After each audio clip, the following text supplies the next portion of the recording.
Seat तो आपको देना नहीं है, सीट गठबंधन से तय होगा और मजबूती से हम लोग काम करेंगे। और आप जिस मंत्री के बंगला के बाहर जाइएगा और ढूंढिएगा तो पता चलेगा अफसर खड़ा है, उनकी जेब में पैसा है। नीतीश जी स्वस्थ नहीं रहने के बावजूद भी राज्य जो है उनके हिसाब से नहीं चल रहा। किस तरीके से यहाँ पे हत्या हो रहा है, मर्डर हो रहा है, बच्चे के साथ बलात्कार हो रहा है, किस तरीके से भ्रष्टाचार हो रहा है, ये किसी से छुपा हुआ नहीं।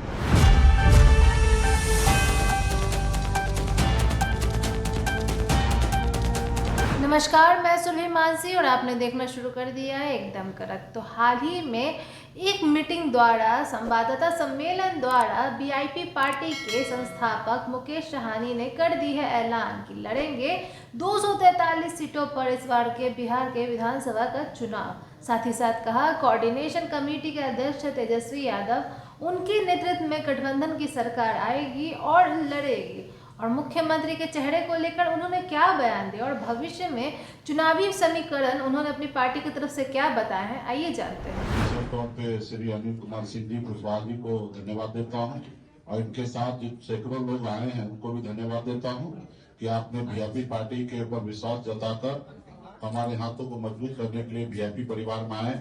इसके लिए सभी को तहे दिल से धन्यवाद देता हूँ।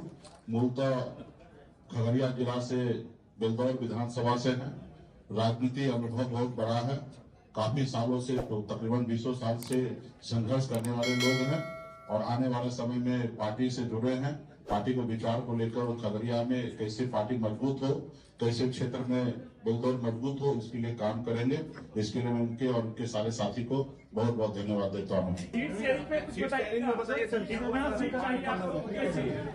सीट गठबंधन 243 सीट पर हम लोग लड़ रहे हैं और सीट शेयरिंग का भी हम लोग इंटरनल बैठक कर रहे हैं, लगातार बैठक कर रहे हैं। गठबंधन के सभी दल लोग कर रहे हैं और आप सबको जानकारी है कोऑर्डिनेशन कमेटी के अध्यक्ष हमारे श्री तेजस्वी प्रसाद यादव जी है। हमें इस मंच पे से बोलना उचित नहीं होगा। एक बार इंटरनल सब चीज क्लियर हो जाएगा और आप लोगों के बीच में बहुत जल्द आपके बीच में हम लोग आएंगे और कितना सीट पर कौन पार्टी लड़ेंगे वो आप लोगों को जानकारी दे देंगे। मुख्यमंत्री का चेहरा कौन होगा तय हो गया है क्या? मुख्यमंत्री का कौन होगा तय हो गया है? ये सब चीज का जो भी आप सवाल कर रहे हैं, मुख्यमंत्री कौन होंगे, डिप्टी सीएम कौन होंगे, कितना सीट पर कौन पार्टी लड़ेंगे, कहां से लड़ेंगे, इस सब चीज का जो जानकारी है हम लोग गठबंधन के प्लेटफॉर्म पे से देंगे। खबर सिंगल डिजिट में मिलने वाला है, वो जो भी मिलेगा वो सब हम लोगों को सबको पता है और आने वाला समय में आप लोगों को जानकारी देंगे। क्या उम्मीद लेके चल रहे हैं, क्योंकि बार बार ज्वाइनिंग करवा रहे हैं काफी। आप उम्मीद अभी जो भी लेके चले गठबंधन के बीच में रखे अपनी बात को, वहां से सब चीज क्लियर होगा। आपको पता है कि बिहार में हमारी ताकत क्या है, हमारे विचार क्या है। बिहार में हम लोग सरकार बनाने के लिए आ रहे हैं। आपको पता है कि वीआईपी पार्टी के साथ क्या ताकत है, तो ये सब चीज है। सीट तो आपको देना नहीं है, सीट गठबंधन से तय होगा और मजबूती से हम लोग काम करेंगे। और किसी को सर दामाद आयोग पर आपका क्या राय है? दामाद का मांग हो रहा है बिहार में। देखिए, बिहार में सरकार जो है वो आईसीयू में चला गया है। नीतीश कुमार जी अस्वस्थ है। हम तो भगवान से कामना करेंगे कि नीतीश जी स्वस्थ हो। उनके परिवार से आग्रह करेंगे कि नीतीश जी को सही से उपचार कराना चाहिए। आप देखिए ना, यही नीतीश जी 2010 में कल्पना कर सकते थे या 2015 में कल्पना कर सकते थे कि किसी दामाद को, किसी ऑफिसर के वाइफ को इस तरीके से प्रमोट किया जा सकता था? नहीं कर सकते थे। लेकिन आज नीतीश जी का चल ही नहीं रहा। उसके अलावा अभी देखिएगा चुनाव के लिए पूरा तैयारी किया जा रहा है। तो आज जून का महीना चल रहा है, ट्रांसफर पोस्टिंग का महीना है। पैसा लाखों करोड़ों में लूट हो रहा है पटना में। आप जिस मंत्री के बंगला के बाहर जाइएगा और ढूंढिएगा तो पता चलेगा अफसर खड़ा है, उनकी जेब में पैसा है। तो पैसा लेके ट्रांसफर पोस्टिंग किया जा रहा है। आप समझ लीजिए कि किस तरीके से होगा। जिसके पास पैसा है वो आगे बढ़ रहे हैं। तो इसके लिए भी सभी को, सब लोग समझ रहे हैं कि किस तरीके से है। और नीतीश जी जो है जो मान ही नहीं रहे, वो अभी भी कुर्सी पर बैठा रहना चाहते हैं और आगे भी बैठा रहना चाहते हैं। तो मेरा यही है देश में कि भाई, देश में कोई भी पद पर कोई आदमी कब तक रहेगा, उसके लिए है कि राज्य का व्यक्ति होना चाहिए, स्वस्थ होना चाहिए। लेकिन नीतीश जी स्वस्थ नहीं रहने के बावजूद भी राज्य जो है उनके हिसाब से नहीं चल रहा। किस तरीके से यहाँ पे हत्या हो रहा है, मर्डर हो रहा है, बच्चे के साथ बलात्कार हो रहा है, किस तरीके से भ्रष्टाचार हो रहा है, ये किसी से छुपा हुआ नहीं है।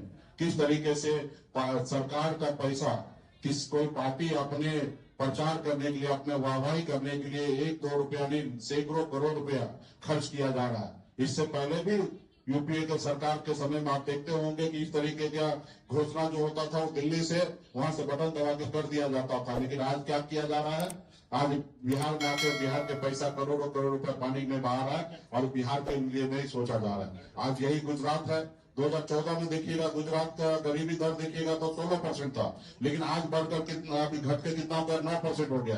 लेकिन यही बिहार में जो 2014 में 33% था वो बढ़ के अभी 37% गरीबी दर हो गया। और ये मेरा आंकड़ा नहीं है, भारत सरकार का आंकड़ा है। और ये खाली झूठ बोलने के लिए बिहार में आते हैं, भ्रम फैलाने के लिए आते हैं कि डबल इंजन की सरकार है। अगर डबल इंजन की सरकार होता तो आप बताइए 2014 में जो हमारे बिहार का गरीबी था उससे ऊपर हम कैसे चले गए? और वही गुजरात 2014 में जितने गरीबी रेखा में जो थे 16%, उससे घट के 9% पे कैसे आ गए? तो ये सवाल आने वाला समय में मोदी जी को देना चाहिए बिहार में आने के बाद। और बिहार के लोग अभी जागरूक हो चुके हैं और बिहार में इस बार परिवर्तन होगा और बिहार में महागठबंधन का सरकार बनना है। जैसा कि आपने देखा, मुकेश साहनी ने एक ऐलान कर दिया कि इस बार का चुनाव है वो काफी मजबूती से लड़ेंगे। बाकी इसके साथ विपक्ष की पार्टियों पर भी तंज कसने से चूके नहीं है मुकेश साहनी।